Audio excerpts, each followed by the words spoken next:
شروع اللہ کا نام لے کر جو بڑا مہربان نہایت رحم والا ہے۔ اے نبی، ہم نے تم کو فتح دی، فتح بھی کھلی اور واضح، تاکہ اللہ تمہاری اگلی اور پچھلی کوتاہیاں بخش دے اور تم پر اپنی نعمت پوری کر دے اور تم کو سیدھے رستے چلاتا رہے، اور تاکہ اللہ تمہاری بھرپور مدد کرے۔ وہی تو ہے جس نے مومنوں کے دلوں پر تسکین نازل فرمائی تاکہ ان کے ایمان کے ساتھ اور ایمان بڑھے، اور آسمانوں اور زمین کے لشکر سب اللہ ہی کے ہیں، اور اللہ جاننے والا ہے، حکمت والا ہے۔ یہ اس لیے کہ وہ مومن مردوں اور مومن عورتوں کو بہشتوں میں جن کے نیچے نہریں بہ رہی ہیں داخل کرے، وہ اس میں ہمیشہ رہیں گے، اور تاکہ ان سے ان کے گناہوں کو دور کر دے، اور یہ اللہ کے نزدیک بڑی کامیابی ہے۔ اور اس لیے کہ منافق مردوں اور منافق عورتوں اور مشرک مردوں اور مشرک عورتوں کو جو اللہ کے بارے میں برے برے خیال رکھتے ہیں عذاب دے، انہی پر برے حادثے واقع ہوں، اور اللہ ان پر غصے ہوا اور ان پر لعنت کی اور ان کے لیے دوزخ تیار کی، اور وہ بری جگہ ہے۔ اور آسمانوں اور زمین کے لشکر اللہ ہی کے ہیں، اور اللہ غالب ہے، حکمت والا ہے۔ اے نبی، ہم نے تم کو احوال بتانے والا اور خوشخبری سنانے والا اور خبردار کرنے والا بنا کر بھیجا ہے، تاکہ مسلمانوں تم لوگ اللہ پر اور اس کے پیغمبر پر ایمان رکھو اور اس کی مدد کرو اور اس کی تعظیم کرو، اور صبح و شام اس کی تسبیح کرتے رہو۔ اے نبی، جو لوگ تم سے بیعت کرتے ہیں وہ در حقیقت اللہ سے بیعت کرتے ہیں، اللہ کا ہاتھ ان کے ہاتھوں پر ہے۔ پھر جو شخص عہد کو توڑے تو عہد توڑنے کا نقصان اسی کو ہے، اور جو اس بات کو جس کا اس نے اللہ سے عہد کیا ہے پورا کرے تو وہ اسے عنقریب اجر عظیم دے گا۔ اے نبی، جو گنوار پیچھے رہ گئے وہ تم سے کہیں گے کہ ہم کو ہمارے مال اور اہل و عیال نے روک رکھا تھا، سو آپ ہمارے لیے اللہ سے بخشش مانگیں۔ یہ لوگ اپنی زبان سے وہ بات کہتے ہیں جو ان کے دل میں نہیں ہے۔ کہہ دو کہ اگر اللہ تم لوگوں کو نقصان پہنچانا چاہے یا تمہیں فائدہ پہنچانے کا ارادہ فرمائے تو کون ہے جو اس کے سامنے تمہارے لیے کسی بات کا کچھ اختیار رکھے؟ کوئی نہیں، بلکہ جو کچھ تم کرتے ہو اللہ اس سے واقف ہے۔ بات یہ ہے کہ تم لوگ یہ سمجھ بیٹھے تھے کہ پیغمبر اور مومن اپنے اہل و عیال میں کبھی لوٹ کر آنے ہی کے نہیں، اور یہی بات تمہارے دلوں کو اچھی معلوم ہوئی اور اسی وجہ سے تم نے برے برے خیال کیے، اور آخر کار تم ہلاکت میں پڑ گئے۔ اور جو شخص اللہ پر اور اس کے پیغمبر پر ایمان نہ لائے تو ہم نے ایسے کافروں کے لیے آگ تیار کر رکھی ہے، اور آسمانوں اور زمین کی حکومت اللہ ہی کی ہے، وہ جسے چاہے بخشے اور جسے چاہے سزا دے، اور اللہ بخشنے والا ہے، مہربان ہے۔ جب تم لوگ مال غنیمت لینے چلو گے تو جو لوگ پیچھے رہ گئے تھے وہ کہیں گے ہمیں بھی اجازت دیجئے کہ آپ کے ساتھ چلیں۔ یہ چاہتے ہیں کہ اللہ کے قول کو بدل دیں۔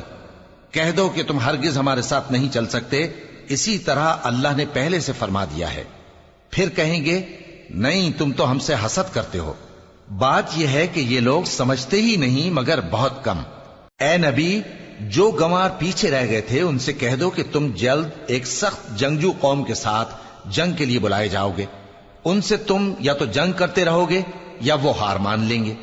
اگر تم حکم مانو گے تو اللہ تم کو اچھا بدلہ دے گا، اور اگر منہ پھیر لو گے جیسے پہلی دفعہ پھیرا تھا تو وہ تم کو بڑی تکلیف کی سزا دے گا۔ نہ تو اندھے پر سختی ہے سفر جنگ سے پیچھے رہ جانے میں، اور نہ لنگڑے پر اور نہ بیمار پر سختی ہے۔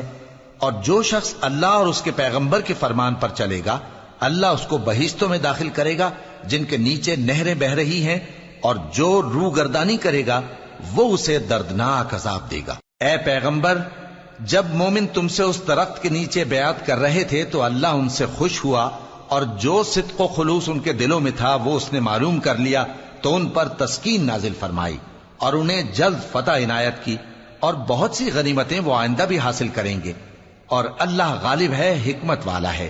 اللہ نے تم سے بہت سی غنیمتوں کا وعدہ فرمایا ہے کہ تم ان کو حاصل کرو گے، پھر اس نے یہ غنیمت تمہیں جلدی سے دلوا دی اور لوگوں کے ہاتھ تم سے روک دیے۔ غرض یہ تھی کہ یہ مومنوں کے لیے اللہ کی قدرت کا نمونہ بن جائے اور وہ تم کو سیدھے رستے پر چلائے، اور کچھ اور غنیمتیں دے گا جن پر تم قدرت نہیں رکھتے، اور وہ اللہ ہی کی قدرت میں ہیں، اور اللہ ہر چیز پر قادر ہے۔ اور اگر تم سے کافر لڑتے تو وہ پیٹ پھیر کر بھاگ جاتے، پھر وہ کسی کو نہ دوست پاتے اور نہ مددگار۔ یہی اللہ کی عادت ہے جو پہلے سے چلی آتی ہے، اور تم اللہ کی عادت میں کبھی تبدیلی نہ پاؤ گے۔ اور وہی تو ہے جس نے تم کو ان کافروں پر فتح یاب کرنے کے بعد سرحد مکہ میں ان کے ہاتھ تم سے اور تمہارے ہاتھ ان سے روک دیے، اور جو کچھ تم کرتے ہو اللہ اس کو دیکھ رہا ہے۔ یہ وہی لوگ ہیں جنہوں نے کفر کیا اور تم کو مسجد حرام سے روک دیا، اور قربانیوں کو بھی کہ اپنی جگہ پہنچنے سے رکی رہیں۔ اور اگر ایسے مسلمان مرد اور مسلمان عورتیں نہ ہوتی جن کو تم جانتے نہ تھے کہ اگر تم ان کو پامال کر دیتے تو تم کو ان کی طرف سے بے خبری میں نقصان پہنچ جاتا، تو بھی تمہارے ہاتھ فتح رہتی، مگر تاخیر اس لیے ہوئی کہ اللہ اپنی رحمت میں جس کو چاہے داخل کر لے۔ اور اگر دونوں فریق الگ الگ ہو جاتے تو جو ان میں کافر تھے ان کو ہم دکھ دینے والا عذاب دیتے۔ جب کافروں نے اپنے دلوں میں ضد کی، اور ضد بھی جاہلیت کی، تو اللہ نے اپنے پیغمبر اور مومنوں پر اپنی طرف سے تسکین نازل فرمائی اور ان کو پرہیزگاری کی بات پر قائم رکھا، اور وہ اسی کے مستحق اور اہل تھے، اور اللہ ہر چیز سے خبردار ہے۔ بے شک اللہ نے اپنے پیغمبر کو سچا اور صحیح خواب دکھایا تھا کہ تم انشاءاللہ مسجد حرام میں اپنے سر منڈوا کر یا اپنے بال ترشوا کر امن و امان سے داخل ہوگے اور کسی طرح کا خوف نہ کرو گے۔ جو بات تم نہیں جانتے تھے اللہ کو معلوم تھی، سو اس نے اس سے پہلے ہی جلد ایک فتح عطا فرمائی۔ وہی تو ہے جس نے اپنے پیغمبر کو ہدایت کی کتاب اور دین حق دے کر بھیجا تاکہ اس کو تمام دینوں پر غالب کرے، اور حق ثابت کرنے کے لیے اللہ ہی کافی ہے۔